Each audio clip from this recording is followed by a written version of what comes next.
over here so I can keep an eye on chat while also just seeing myself not behind. So give me like 2 seconds. Just want to double check, make sure audio's all kinds good. All kind good. Because I when I'm streaming like this, it can be an issue sometimes. There we go. So we are good to go. Hold on. 2 seconds. Wrong screen. There you go. Okay. My house is terrible. That's okay. Salutations, friends. My name is Brianna Bond, otherwise known as the Ordinary Scholar. And this past book that we read, Cupid's Match. Now, don't get me wrong. I know that the world is basically on fire right now. Yeah, I know this. I know this is a thing. But, you know, some people some people really enjoy being here and being part of this community, and this is like one of the few places I have to belong. So we're going to continue forward with the books and the reading. I will say, if you stay up to date with the situations, I've been watching Philip DeFranco's videos on the whole George Floyd situation. Just stay up to date, support in whatever ways you can. But going forth, book, Cupid's Match. This was the book we read. Thick Chunky Boy. This was actually a Wattpad book that I read. It was a Wattpad book. Originally, the first time I ever read this book was on Wattpad. That's where I found it. And, I think even by the time I read this. No, I read it before it was published. Yeah, I read it before it was published, I think. Just double checking. Yes. I read it before it was published. And then I found out that the book had been made published. And, you know, while I had this time with you guys through quarantine, which we'll talk about that later as well, I have this time, so I've been able and more capable of reading like a book, reading like words on a page. I've had the opportunity. It's harder for me to do when I'm working. But right now, I can do that. And if you can do that, shameless plug, you should check out The Queen of Thieves and New Throne. It's the first book in my YA psychological thriller series that I'm writing. I've actually just finished writing book 7 of this series. So we're getting there. I've got lots of baby content for you guys. Hashtag don't sue me, at Alicia Marie and Remy Ashton. Pretty basic. I've been watching a lot of pretty basic vlogs, but I've got a lot of books for you guys. They're coming. You do not have to worry that the series is going to be slow. The only thing holding me back from publishing 3 books a year, which would be my ideal, is publishing 3 books a year, is the fact that I do have to go back to work, because I don't make that much money from my books and from my YouTube. But you can support me by buying this book. But Cupid's Match. So let's start off with the 5 things that you should know about Cupid's Match. 1. Got my tablet over here with my notes. Okay. So number 1, we've got the Cupid's matchmaking service. And they are in charge of matching people and establishing lifelong love. When you are matched with someone through the Cupid's matchmaking service, you're a gal. That is your soulmate. But the Cupids themselves can never be matched, or they will break the rules, thus bringing back the original CEO of the company, Venus. Venus is the Roman counterpart to Aphrodite, who will then destroy the world. So fun. Get to make people fall in love. You can't be in love yourself. Awesome. Next thing, we have this girl, Lilla Black. She is matched with the original Cupid. His name is also Cupid. So, the people that work in the matchmaking service, they're all, these mythological, demigod-esque type things called Cupids. But then we have the original, the strongest, who is Cupid. He and his brother, Cal, his brother Cal is also of that, He's a Cupid. He's of the species of Cupid, but they're both stronger than that. But his brother Cal, who is the super goody two-shoes good boy, is assigned to make sure that that doesn't go through. Cupid is like the bad boy. He's the rule breaker. He was banished from the matchmaking service because he didn't follow their rules. So, Lila and Cupid, of course, like I'll talk about this later, but Cal is very bad at making sure that they don't get matched. So Lila and Cupid are getting closer to each other, and now they're being hunted down by other Cupids, as well as this, like, they seem like an assassination group. Sorry about traffic. But they seem like some form of assassination group called the Arrows, who are using magical arrows to try, like, the goal of the magical arrows that they have, there are 3 basic arrows.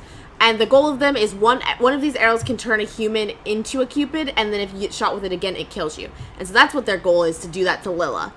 Those arrows, though, can't kill Cupid or Cal, so they have to find the finis, the final arrow, and that's the only thing that can use to kill Cupid, Cal, and Cupid and Cal are like, what if that arrow could kill Aphrodite or Venus? That'd be cool. So, they're like, we're getting like towards the end of the story. Of course, like things are happening. They recruit a bunch of myths. Like they have the Minotaur, Medusa, Pandora. They have all of these other mythological characters that have been imprisoned by the Cupid's matchmaking service. They release them and decide they like, hey, let's join sides, let's join teams, so we can kill Venus. And so Cal is like undercover, pretending he's like turned his brother and Lila in. They recruit all these myths, and then they're in a trial in which Venus is about to like condemn them to death. And she says, what is she? It's like what ends up happening is Cal then takes the finis, points at Venus, and she's like, "Oh, you traitor! You're an idiot, though. This was made by my husband. Hephaestus is the Greek counterpart. I don't know what his Roman name is. I didn't study Roman. Like, I loved Greek mythology. I didn't really study Roman mythology. It's basically this. A lot of it is the same, but I didn't study it that much. But so her Hephaestus counterpart, he forged it and he made it so that way it can only be wielded by mortals. No myths, no demigods, no gods, no creatures of those species can wield the power of this arrow. So Lila's the only mortal in this building. She has to do it. And Aphrodite, there's a whole slew of things that ends up happening, but we basically get to a point where Aphrodite / Venus, I keep calling her again because I'm super into Greek mythology, so Aphrodite is what comes to my mind, but it is Venus. Venus is like choking Lila out, and Lila grabs the finis and like plunges it into her heart. Then Venus explodes, and it almost like kills Lila, but she's fine. She's fine in the end. So, honestly, this book, I still like it. I still really like it. I think it's really fun. I think it's a good book to read. Did I have my issues with it? Not like crazy terrible issues. One thing, like I told you, like I said, you do have these mythological characters that come into play to help them defeat. Honestly, my biggest issue is there are a lot of things that are brought up that I really hope, because there are like 2 other books in this series, I hope they're addressed later, because they were basically pointless and kind of annoying in this book. So you have like the myths that were brought in.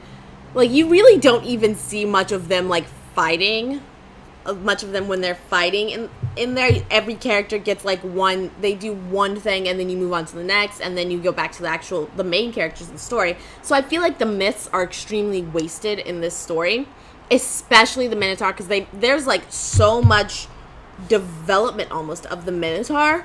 Like, they're talking about how horrible he is, how like complex his mind is, how the prison they're in is supposed to be a prison of your mind, where you're put, there's like they call it a sim, it goes in your ear, it's supposed to like make your mind feel like you're in this simulation, and you're not, you don't control it, and your mind fully believes you're in the simulation. But the Minotaur has taken over his simulation and has just made it his own playground.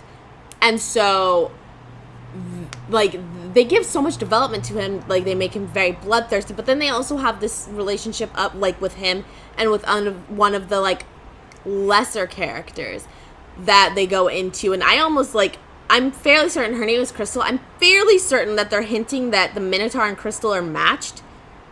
But I don't know, man. I don't know. She was trying to tell Cal something, but then they just skipped it. He kept blowing her off. He always blows her off. But that, like, he was given so much development, and then just, we never saw him again. Like he gets one moment in the fight, and then we never see him again. And so I really hope that he comes back and he's important in the next book. Something else that, like, and personally, I would rather it not come up in one of the other books, especially because now that Venus is gone, Cupids are free to, like, love as they wish, and, like, they're, like, now you can have more than one soulmate, where Lila's dad specifically, he was in love with her mother, of course, but her mother died of cancer, and so he's been in, like, this super depression for a longest time. He's starting to, like, kind of get himself out of the house. He's gotten another job. He's starting to do better throughout this book, and then at the end of the book, after Venus is gone, he's flirting with a nurse, and she's like, oh my god, he can love again. That's great. But, and that's important because we have this character, Cal, who, once upon a time ago, like, he's Cupid's brother. He's supposed to try and make sure Lila and Cupid do not match. Once upon a time ago, Cal himself got in trouble for breaking the rules because he fell in love with a mortal, but he made that mortal woman a Cupid, so that way she didn't have to die. And when she became a Cupid, like, she was super into the rules. He didn't love her the way he had before. And so, like, was that his match? We don't know. But what happened is they keep hinting throughout the story that Cal is starting to fall in love with Lila. And I really, again, I hope this comes into play in another book. I don't, because I don't like that. I don't like where that story would be going. I don't like what it's trying to do. It's essentially causing, like, unnecessary drama, I feel. But because I do think there's, like, maybe a point of fruition in the story of, like, this whole, like, love triangle thing, where Lila is, like, called out for having, like, Venus is like, you're the match of one son, and then you're starting to have feelings for another son. She tortures Cal, and she's like, you either kill Cupid or let me kill Cal, something like that. And like, that's really the only time it was super openly addressed. And so I'm like, it feels like that may have been the point in which that whole side note of them loving each other was building up to, especially since now Cal is free to find love if he likes. He does not need to go after his brother and the girl his brother is in love with, and the girl that is also in love with his brother. He doesn't need to be a homewrecker. There's no need for that. But he can go find his own love. But it didn't really, like, that's why I would think that it's kind of an end and a tie to all of that, but it really isn't. Like, it doesn't actually tie that loose end up at all. But I feel like it's so much unnecessary drama. I don't want to see that come back up. Something that I had issues with throughout the story is that there were some times where, like, the text was maybe I'll give a couple examples, but there were some times where, like, the text was just kind of awkward to read. But, like, specifically, there were so many points in time where, like, I would get a page where it's just one page, but I would see a word like open concept. I would see that, like, written 8 different times in one page, and I'm like, I get it. I got it the first time. You really nailed it in the second time. I didn't need it the other 6 times. But so there was I have, like, lists in here of just words that were used so many times with, like, synonyms be damned. Like, there's sepia, like the sepia filter. There's that. The word labyrinth was used so many times. Ooh, my least favorite. Because Cupid in every way, he talks like a normal kind of jackassy teenage boy, except he only addresses Cal as brother, not bro, brother. And like at first it was I don't know if it was like an attempt to keep the audience, to like make sure the audience remembered they are brothers. I didn't need that. I didn't need that. And it's so awkward because people in real life do not address each other by their familial tags. But this was just something Cupid did so often. And honestly, I would not have had as much of a problem with it if Cal addressed Cupid that way. Because the entire time, Cal seems like this uptight, uncomfortable guy who just isn't really like socially out there. I would understand if Cal always addressed Cupid as brother, but it was the other way around. Oh, like there was one time where it seemed like it was kind of sarcastic, which I also would have been fine with if it was sarcastic. But no, there was only one time that seemed sarcastic. The rest of the time, he just addresses Cal as brother, and that's so out of character, and that's just so not natural for really most people to do. And that was something that also really, really got under my skin with this book.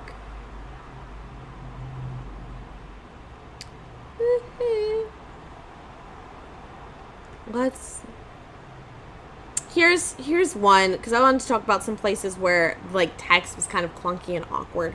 So here's one quote. It is on page 159 of the printed text. He answers from the Love Shack. Apparently Eric has given him a trial shift tonight. The reason that this is like, I'm in between when it comes to like the rules show don't tell, because sometimes that can lead to people being a little like unnaturally and awkwardly flamboyant with the text, trying to make it seem like super, I don't want to say theatrical, super just like you just take a paragraph to describe the wind, kind of extravagant, and that's still not the word, and just overdoing it with the descriptors. But this bothers me particularly because it's like in the scene, she calls her dad. She says, and this is from the point of view of the character, it essentially goes, I'm gonna call my dad. He answers from the Love Shack. Apparently Eric has given him a trial shift tonight. That's so great, Dad. I'm glad. When like it would have been less awkward if I had gotten like 2 lines of dialogue of just being like, I'm gonna call my dad. Hey, what's going on? What's all that noise? Oh, Eric gave me a trial shift at the Love Shack tonight. That's great, Dad. It like that's so much less awkward, because this when you do this specific like line of text feels like the character is telling me this after the fact, as opposed to this happening in the scene, if that makes any sense. Because in first person, like it's like a tense type of thing. Like you have the whole story that works on like this, like the whole story is being told on this timeline, and then you jump out of that timeline for this line of, he answers from the Love Shack. Apparently Eric has given him a trial shift, and then you get back to that regular timeline the rest of the story is on, and it feels so out of place, and it's really awkward to read. So that was something that I've had issues with on there. My other thing was, I kind of, granted, like this is also, let me do a real quick lookup, because I again, like when I started this book, I wasn't sure if it was going to, like I wasn't sure if it was doing the Disney thing of use a Roman name but the rest of the characters are going to be Greek. Heracles is his Greek name, but That is something that actually genuinely irritates me, is that his name is Heracles specifically to appease Hera for the fact that he is not her kid, and Zeus cheated on her because he always cheats on her. But I was thinking when I was reading this that this really feels like something. I want the Rome, and I want this Juno. I'm looking it up really quick because I was thinking Juno is the Roman goddess of love and marriage. Yeah. So then what is Venus? Because the way that this character is portrayed,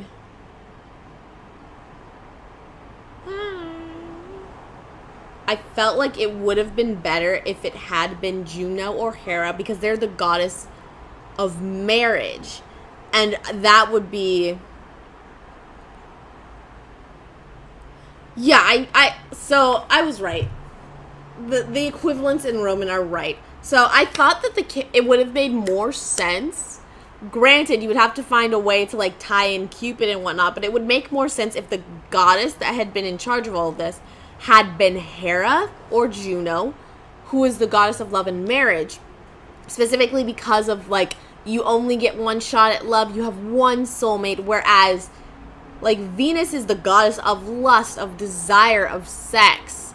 So of the goddesses that you're going to choose to run this company in a way where they're like, you get one chance at love, you get one soulmate, like Venus is the opposite of that.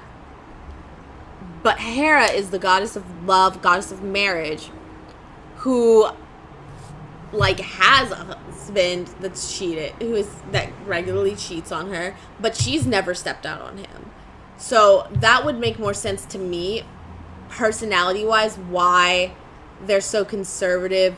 They have such conservative like beliefs and such conservative treatment of the company, whereas like that's just not what the goddess really stands for. So that's just like a little tidbit. Again, I may or may not be doing some shenanigans, like no time soon. Absolutely no time soon would those shenanigans come out, but I may or may not be up to some shenanigans with involving like mythology. So I do know a decent amount about that, and just sharing tidbits of information while I run over things in my house.